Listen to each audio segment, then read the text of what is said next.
Ya salam, Allah Subhanahu wa taala menjadikan umur sebagai hujjah. Bukankah aku sudah beri umur kepada kamu yang sepatutnya dengan umur yang aku beri kepada kamu, kamu sedar. Laluan masa yang kita lalui dalam kita berniaga, dalam kita bekerja, dalam berkeluarga, dalam berteman, dalam bersembang.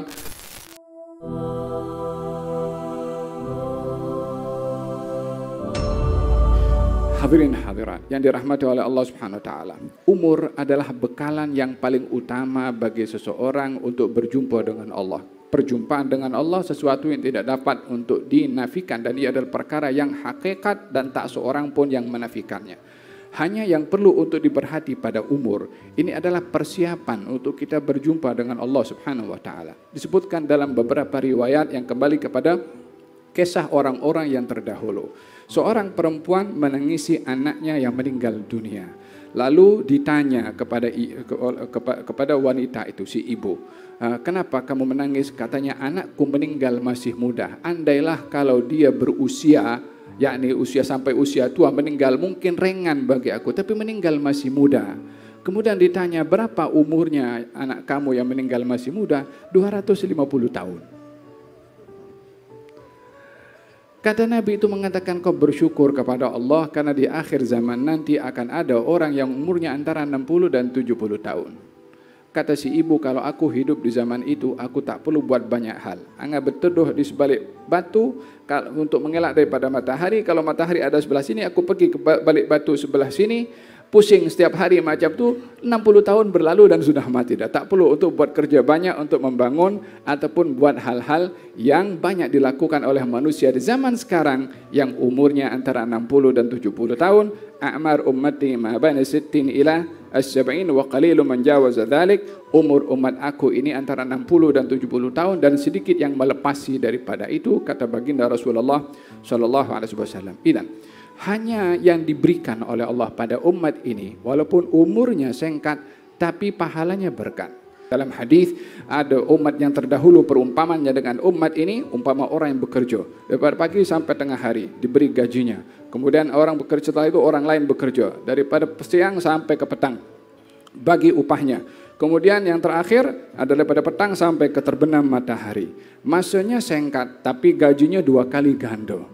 Berbandingkan kepada yang kerja pagi sampai tengah hari dan tengah hari sampai petang. Masanya lebih lama, tapi gajinya tidak lebih banyak daripada yang kerja di waktu petang sampai waktu terbenam matahari. Umat yang terdahulu yang kerja dari pagi sampai tengah hari, komplain kepada Allah Subhanahu wa taala, ya Allah, kenapa engkau beri kami 1, beri kepada orang yang kerjanya lebih singkat 2. Kata Allah, adakah aku zalim kepada kamu?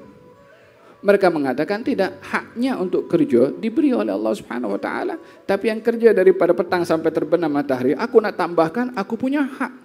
Bukankah ini adalah haknya Allah untuk berbuat apa saja dan dia tidak dipertikai atas perbuatannya selagi tidak mengambil apa menjadi hak orang lain? Itulah yang Allah berikan kepada umat Nabi Muhammad sallallahu alaihi wasallam. Umurnya singkat akan tetapi pahalanya berkat. Allah berfirman kepada orang yang mempertikai tentang permintaan umur untuk kembali ke dunia beramal, awalam nu'ammirkum ma yatadzakkaru fihi man tadzakkar wa ja'akumun nadhir. Bukankah aku beri kepada kamu umur yang dengan umur itu kamu sepatutnya sedar. Ya salam, Allah Subhanahu wa taala menjadikan umur sebagai hujjah. Bukankah aku sudah beri umur kepada kamu yang sepatutnya dengan umur yang aku beri kepada kamu, kamu sedar.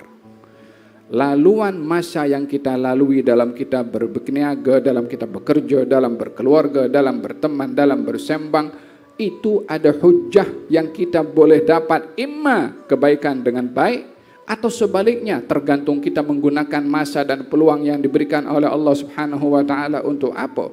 Oleh sebab yang demikian, kata baginda Rasulullah sallallahu alaihi wasallam mengenai umur, khairun nas man tala umruhu wa hasuna amaluhu. Sebaik-baik orang yang panjang umur, baik juga amalnya. Jangan cuma minta panjang umur, karena boleh jadi panjang umur kalau tak baik amal, maka justru menambahkan dosa bagi orang tersebut. Oleh sebab itu kata baginda Rasulullah sallallahu alaihi wasallam melarang orang meminta mati, tetapi kalaupun mesti minta mati, minta kepada Allah, ya Allah, jadikan kehidupan untuk aku bila kehidupan membawa kebaikan. matikan aku kalau kematian itu membawa kebaikan. Demikian kata Nabi SAW, kalau ini ingin minta panjang umur, yakni ingin hidup panjang, perhatikan amal.